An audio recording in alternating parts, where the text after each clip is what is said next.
Hello guys, welcome to legal facts. और हम जिस केस के बारे में आज चर्चा करने वाले हैं वो एक ऐतिहासिक निर्णय के रूप में प्रसिद्ध है, जिसका सुप्रीम कोर्ट में मुस्लिम महिलाओं को भरण पोषण के अधिकारों का एक मजबूत केस माना जाता है। सबसे पहले हम केस का टाइटल जान लेते हैं। केस टाइटल है शाह बानो बनाम मोहम्मद अहमद खान, AIR 1985 SC 945। तो क्या होता है इस मामले में? शाह बानो जो होती हैं एक तलाकशुदा स्त्री होती हैं जिन्हें अपने पूर्व पति मोहम्मद अहमद खान से भरण पोषण की मांग की थी। कोर्ट में उन्होंने CRPC यानी कि भारतीय दंड प्रक्रिया संहिता की धारा 125 का पालन करते हुए मुस्लिम महिलाओं को तलाक के बाद भरण पोषण का अधिकार दिया, जो मुस्लिम व्यक्तिगत कानून के अंतर्गत नहीं आता था। इस फैसले ने न केवल मुस्लिम महिलाओं के अधिकारों को मान्यता दी, बल्कि अन्य धार्मिक जो व्यक्तिगत कानून होते हैं उनके बीच सामंजस्य स्थापित करने का एक बहुत बड़ा प्रयास किया। फैक्ट ऑफ द केसेस जान लेते हैं, मामले के तथ्य। तो स्टोरी ये है कि मोहम्मद खान और शाह बानो के जो विवाह है 1932 में हुआ था। इस विवाह से उन्हें 3 बेटे और 2 बेटियां आईं। 1978 में जब शाह बानो की उम्र 62 यानी कि 62 वर्ष थी, तब उनके पति ने उन्हें उनके बच्चों के साथ घर से बाहर निकाल दिया। शाह बानो ने भरण पोषण के लिए न्यायालय की शरण ली। उन्होंने एक याचिका दायर की जिसमें उन्होंने 2000 रुपये मासिक भरण पोषण राशि का अधिकार मांगा था, लेकिन वह उन्हें प्राप्त नहीं हो सका। इसके बाद 6 नवंबर 1978 को उन्हें उनके पति ने 3 तलाक के बाद तलाक दे दिया और उन्हें भरण पोषण देने से भी इनकार कर दिया। तब शाह बानो ने मध्य प्रदेश उच्च न्यायालय में याचिका दायर की। उन्होंने भरण पोषण की राशि को बढ़ाने की मांग की। उच्च न्यायालय ने उनकी मांगों को स्वीकार करते हुए 170 रुपीज़ प्रति माह भरण पोषण डिसाइड किया।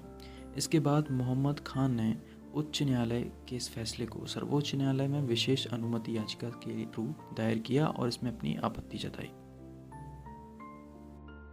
इस आपत्ति में मोहम्मद अहमद खान ने न्यायालय के समक्ष कुछ प्रश्न उठाए, जो कि इस प्रकार हैं। पहला प्रश्न उनका ये था कि क्या तलाकशुदा मुस्लिम महिला को भी भारतीय दंड प्रक्रिया संहिता की धारा 125 के तहत भरण पोषण लेने का अधिकार है?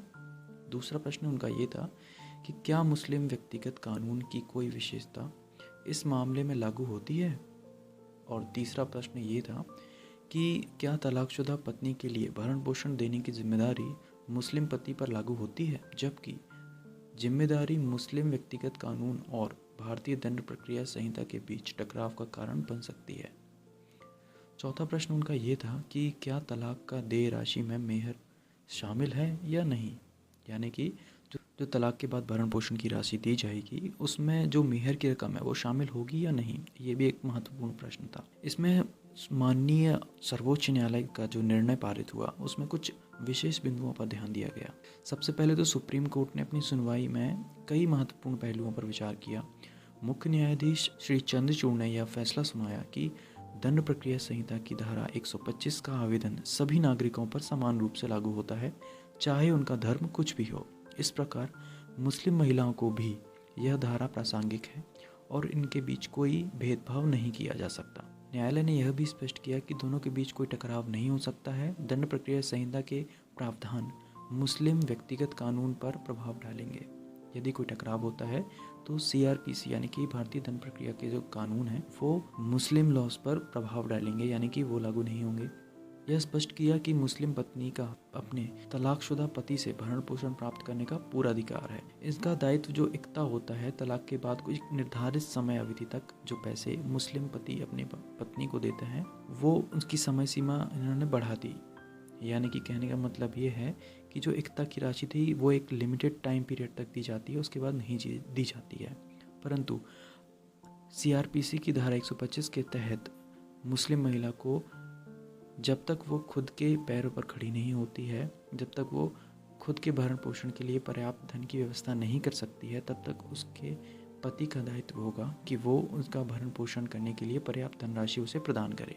न्यायालय ने यह भी कहा कि तलाक के समय मेहर की जो राशि दी जाती है उसका भरण पोषण में कोई विकल्प नहीं हो सकता। यानी कि अगर आप ये सोच रहे हैं कि जो हम मेहर की रस्म वापस करेंगे तो उसमें भरण पोषण की राशि ऐड हो जाएगी, तो ऐसा बिल्कुल नहीं है। मेहर की रकम अलग होगी और जो मासिक भरण पोषण की राशि दी जाने वाली है उसका जो मैटर है वो अलग होगा। मोहम्मद अहमद खान के जो प्रश्न थे उन पर न्यायालय ने कुछ चर्चा की, तो वो इस प्रकार हैं। पहला प्रश्न यह था कि क्या तलाकशुदा मुस्लिम महिला को भी भरण पोषण का अधिकार है? तो सुप्रीम कोर्ट ने इस सवाल का उत्तर सकारात्मक रूप में दिया। न्यायालय ने कहा कि दंड प्रक्रिया संहिता की धारा 125 में कोई भी भेदभाव नहीं किया गया है, सभी नागरिकों पर समान रूप से लागू होता है, चाहे वह किसी भी धर्म के हों। इसीलिए मुस्लिम महिलाओं को भी तलाक के बाद भरण पोषण का अधिकार प्राप्त है, भले ही वह मुस्लिम व्यक्तिगत कानून के तहत इक्ता तक सीमित हो। दूसरा प्रश्न यह था कि क्या मुस्लिम व्यक्तिगत कानून इस मामले में लागू होता है? सुप्रीम कोर्ट ने स्पष्ट किया कि अगर व्यक्तिगत कानून और दंड प्रक्रिया संहिता के बीच टकराव होती है तो दंड प्रक्रिया संहिता की धारा 125 को प्राथमिकता दी जाएगी।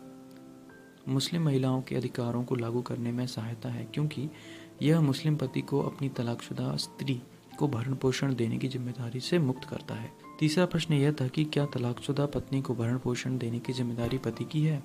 तो न्यायालय ने कहा कि अगर तलाकशुदा स्त्री खुद का भरण पोषण करने में समर्थ है तो उसे भरण पोषण देने की जिम्मेदारी पति की नहीं है, परंतु यदि ऐसी स्थिति है कि महिला अपने खुद का भरण पोषण एवं अपने बच्चों का भरण पोषण करने के लिए समर्थ नहीं है तो पति की जिम्मेदारी बनती है कि वे उनका जीवन पर्यंत भरण पोषण करने में उनकी मदद करें। फाइनली इस पूरे केस में निष्कर्ष ये निकलता है कि सुप्रीम कोर्ट का यह निर्णय भारतीय मुस्लिम महिलाओं के लिए एक महत्वपूर्ण मील का पत्थर साबित हुआ। इस मामले में यह सिद्ध हुआ कि भारतीय दंड प्रक्रिया संहिता की धारा 125 में भरण पोषण का अधिकार सभी नागरिकों के लिए समान रूप से लागू होता है, चाहे वह किसी भी धर्म के हों। इस फैसले ने मुस्लिम व्यक्तिगत कानून के अंतर्गत महिलाओं के अधिकारों को पुनः स्थापित किया, सुरक्षित किया, सुनिश्चित किया कि मुस्लिम तलाकशुदा स्त्रियों को अपने पति से भरण पोषण लेने का अधिकार है जब तक वे स्वयं का भरण पोषण करने में समर्थ न हो जाएं। यह निर्णय भारतीय समाज में महिलाओं के अधिकारों के